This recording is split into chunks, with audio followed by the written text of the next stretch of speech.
Osoo nurraan bu'in harkoonni gabrummaa, osoo dandamatiin nadhee bilisummaa. Firri farra qabsoo gufuun kaayyoo jedha, eenyu abbaan rakkoo eenyuuf dhabne fala. Firri farra qabsoo gufuun kaayyoo jedha, eenyu abbaan rakkoo eenyuuf dhabne fala. Gaafa summiin diinaa nu keessa faca'ee, Oromummaa laafee tokkummaan harca'ee, of biraa dabaliis lubbuu ilmaan ayyoo kan nafeetu tafee addaan gahee kaayyoo.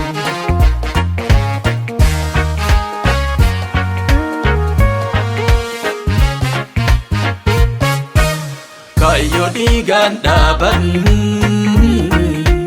amaanaa uummataa, ergama fiin baanee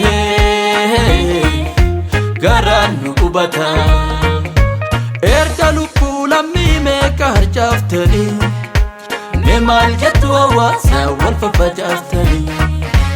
Erga lubbuu goota meeqa harcaaftanii, mee maal jettu qeerroodhaan wal facaaftanii.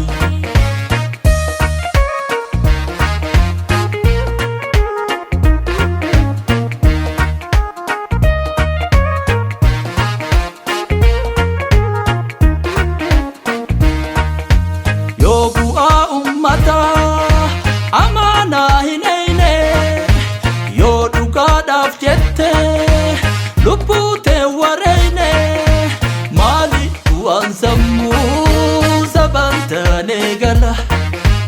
Isa abbaan rakkoo kanaaf dhabnee fala.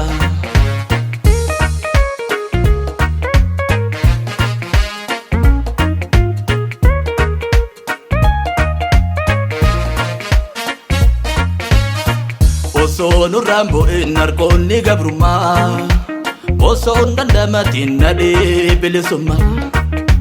Firri farra qabsoo gufuun kaayyoo jedha, eenyu abbaan rakkoo eenyuuf dhabne fala.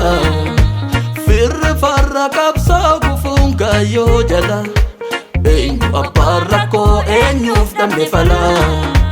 Lolanii lolaasaa dhiiga akka bishaanii, eeganii eeysisuuf biyya abbaa isaanii. Osoo kaayyoof dhuman kikichuun ijoollee, akkamitti hayyuun yaadan waliin galle.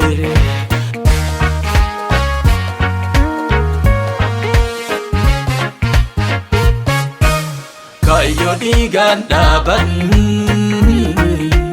amaanaa uummataa, ergama fiin baanee garaan nu hubata. Erga lubbuu lammii meeqa harcaaftanii, mee maal jettu hawaasa wal faffacaaftanii. Erga lubbuu goota meeqa harcaaftanii, mee maal jettu qeerroodhaan wal facaaftanii.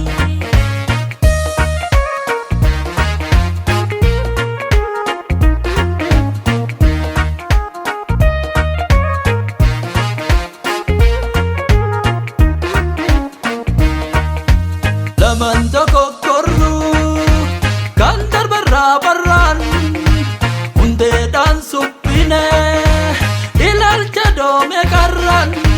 Tokkummaa cimsine seenaa kuufe kaasuun, fagoomii Oromoo gabrummaarraa baasuun. Fagoomii Oromoo gabrummaarraa baasuun, fagoomii lammii koo gabrummaarraa baasuun. Fagoomii lammii koo